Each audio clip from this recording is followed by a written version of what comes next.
the dosa batter, the lentils or Urid dal, the black lentil washed, it's been soaked overnight. So it's almost swelled up. Now we can grind it to a paste. And this is the Idli rice that's also soaked overnight. Or 24 hours is best to soak both of it. And the water is almost double of the amount what we use for the rice and the lentil. Now to grind to a smooth paste, both of this using a mixer, and then we will mix it together, but blend it separately first. So now this is the lentil. It's grinded to a smooth paste. The ratio is 1:2 what I'm using. So 1 part of lentil and 2 part of rice. Okay, and the rice is made to a paste. So you can see there is slightly roughness in there. So that's what we ought to keep. But the water just enough to grind to a thick paste. So now mix it. So you can see now the volume, it's almost here. If you have a bigger flat bottom basin, that's great to keep it for fermenting. Mix it smoothly, mix it completely. If you want to use a whisk, you can use, but don't add any salt or anything.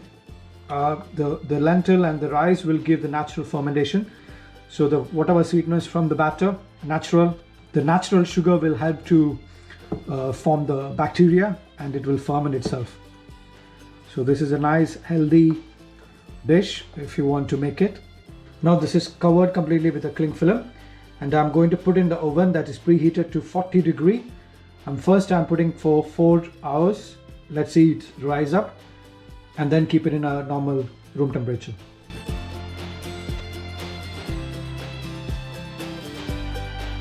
As I said before, I kept it for 4 hours, but it's not proven properly, so I have to increase it for 3 more hours at 40 degree because it's a cold country.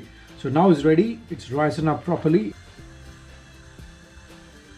So this is nice aerated, nicely fermented. I'm adding salt now. I didn't add the salt before.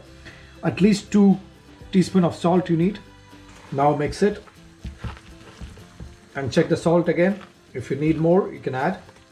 So now for steaming the idli, in a well-oiled tray for the idli tray.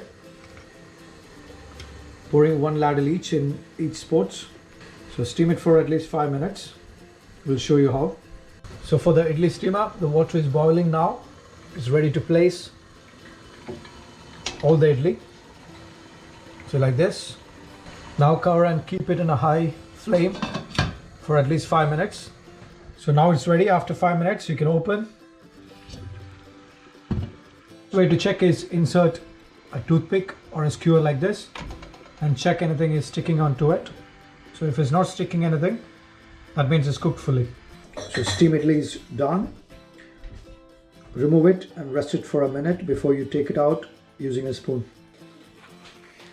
So now using a spoon, you can just lift it up.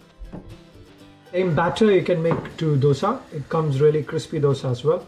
So you can make a nice crispy dosa. See, you can see it stands like that, and literally you can hear the crack sound. Nice crispy dosa.